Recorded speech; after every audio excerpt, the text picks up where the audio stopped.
Салам достор, назарыңыздарда Аралаш медиа. Бүгін сіздерге дагы бир кызыктуу тасманы кыскача баяндап бермекчибиз.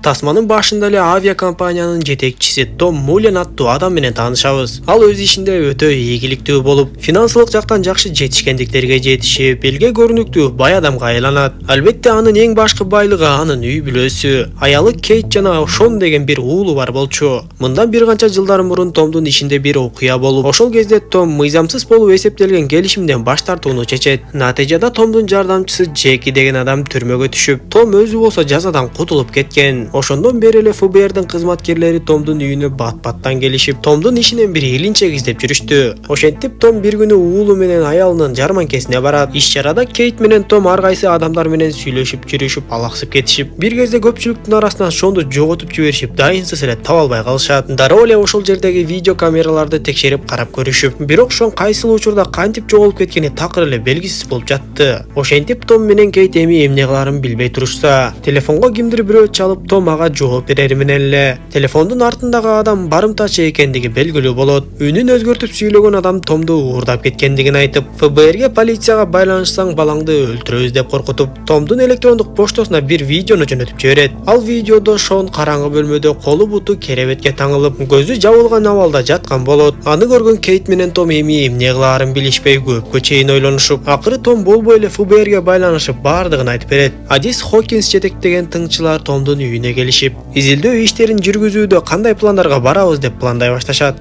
Хокинс Томдон бул нерсени кимдер кылышы мүмкүн, өчөшкөн адамдарыңыз жок беле деп сураганда, Том ойлонуп көрүп баягы түрмөдө жаткан жардамчысы Джекиден шектенет. Алар дароо эле түрмөгө барышып, Джекиге жолугушуп, Том болгон окуяны айтып, бул нерсени сен кылдыңбы деп Джекиден сураса, дароо эле Джекинин кыжыры кайнай баштап, сен мени бардык нерсемден ажыратып, керек болсо эркиндигимен да ажыратып койгонуң аз келгенсип, эми мага кошумча күнөө такканы келдиңби деп ачуусуна чыдабай Томду жакалап жиберет. Ошондон кийин гана Том Джекинин күнөөлүү эмес экенин сезип түшүнүп, кийинки көрүнүштө биз чыныгы кылмышкер ким экендигин көрөбүз. Ал детектив Джимми Шейкер болчу. Жана телефондон үнүн өзгөртүп сүйлөп жаткандагы дал ушул адам. Албетте ал бул ишти жалгыз алып барган жок.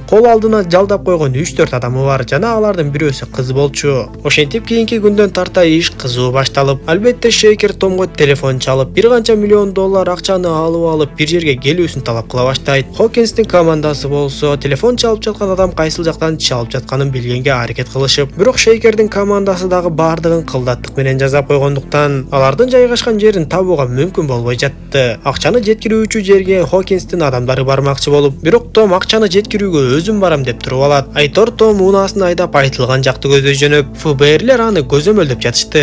Амалкөй Шейкер Томго башка да тапшырмаларды бере баштап, аны кийимчен сууга түшүртүп, суудагы ачкычты алып чыктыртып, өздөрү даярдап койгон текчедеги башка кийимдерди кийгиздирет да, керек болсо имараттын башка жагынан башка унааны да даярдап коюшкан болот. Шейкер Томго эми ошол биз берген унааны айдайсың дагы, биз көрсөткөн башка дарекке келесиң деп башкара баштайт. Албетте Шейкердин ою, эгер Томдун аркасынан аңдыган ФБРлер болсо, аларды адаштырып жиберүү керек болчу. Акыры бир топко чейин жүрүп отурган Том шаардын чекесине келип калат. Ал айтылган жерге келип токтогондо эле Шейкердин адамы ал жерден чыга калып Томго тапанча такап, Томдон 2 баштык акчаны алып эле качып жөнөйт. Анда Том дагы баламды бергиле деп анын артынан кубалап журкап. Бул кезде ФБРдин адамдары дагы Томдун аркасынан эч адашпай аңдып келишкен болот. Шейкердин адамы аскерлердин буйругуна да токтобой, тапанчасынан ок чыгарып бара жаткан жеринен аскерлер аны атып салышат. Өкүнүчтүүсү, ал адам ошол жерден эле мерт болуп, андан эч нерсени сурап билип алууга мүмкүн болбой калды. Том үйүнө кайтып келгенде Кейтке ийгиликсиз алмашуу жөнүндө айтып берет. Баласын күнү түнү ойлогон Кейттин көзүнөн жашы тыйылбай калды. Ошентип Шейкер бир адамынан ажыраганына карабай эле дагы эле Томго чалып коркутуп үркүтүп, акчаны алып келип берүүсүн талап кыла берди. Эми Том кайрадан акчаны алып бармакчы болуп жатып эле, мен буларга акчаны берсем деле булар баары бир мага баламды беришпейт окшойт. Алар баары бир баламды көзүмө көрсөтпөй өлтүрүп салышат окшойт деп ойлоп, дароо эле телевиденияга барат да түз эфирге чыгып, бул кезде анын окуясы жөнүндө элдин баардыгы кабардар болуп калгандыктан, Том элге кайрылып, мага ким ушул ууруну өлүк же тирүү алып келсе, мен ошо мага уурулар талап кылган $1 миллион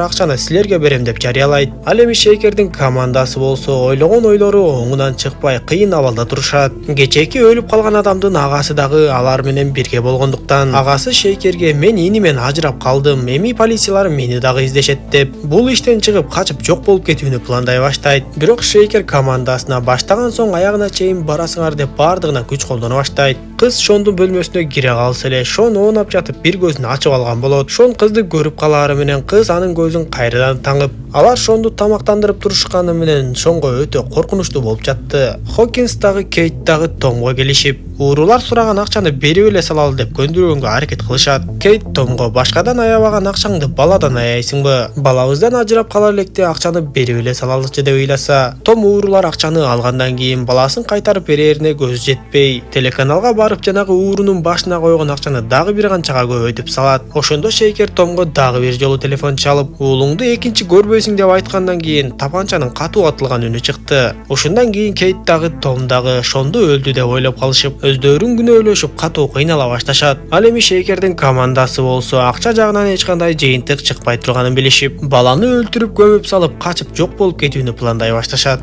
Бирок Шейкер баланы аларга өлтүртпөй, мен кандай болгон күндө дагы Томдон көп суммадагы акчаны алышым керек деп айтат. Анда командадагы үчөө кетүүгө камынып жатса, Амалкөй Шейкер дагы бир планды ойлоп чыгып, өз командасындагы адамдарды атып өлтүрө баштайт. Бирок өзү дагы кыздын огунан жарадар болуп, кызды да ошол жерден өлтүрөт да. Полициялар келген кезде Шон байланып турган бөлмөгө кирип, өзүнүн детектив экенин айтып, өзүн куткаруучу катары көрсөтөт. Ызычуу болгон жерге Том менен Кейт дагы жетип келишип, Кудайдын буйругу менен баласын тирүү көрүшөт. Детектив Шейкерди ооруканага алып кетип жатышканда Том ага ыраазычылыгын айтат. Шейкер ооруканадан чыккандан кийин Томдун үйүнө келип, Том ага дагы бир жолу ыраазычылыгын айтып, ууруну кармаган адамга берем деп убада кылган акчасын Шейкерге бермекчи болуп калат. Бирок Шейкердин үнүн угаары менен эле Шондун денеси дүркүрөп, баягы байланып жаткан кездеги ушул адамдын үндөрү кулагына сиңип калган окшойт. Айтор дароо эле Шейкердин кылмышкер экенин билет да өтө корко баштап, атасына белги бергенге аракет кылат. Ошондо Том дагы Шейкердин чындыгы кылмышкер экендигин түшүнүп, сиз бул акчаны банктан барып алып аласыз деп Шейкерге жалган чек жазып бере баштайт. Албетте Шейкер дагы аңкоо эмес эле. Ал чекти дароо байкайт да куралын Томго такап, дароо эле банкты көздөй ээрчитип жөнөйт. Шейкер албетте Томду коркутуп, банкка алып барып көп суммадагы акчаны котортуп алганы жатат.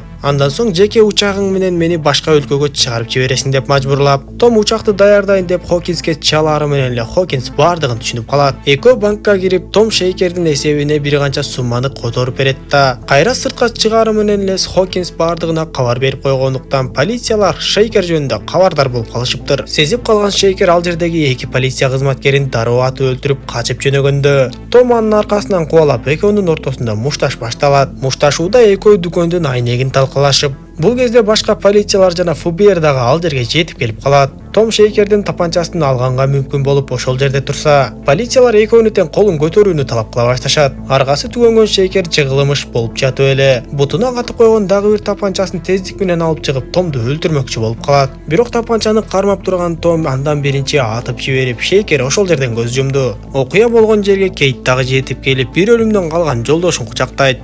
Тасма ушундайча соңуна чыгат достор. Видео жаккан болсо мага жакты белгисин басып, дос тааныштарыңыз менен бөлүшүп койгонду унутпаңыз. Кийинки видеолордон көрүшкөнчө аман болуңуздар.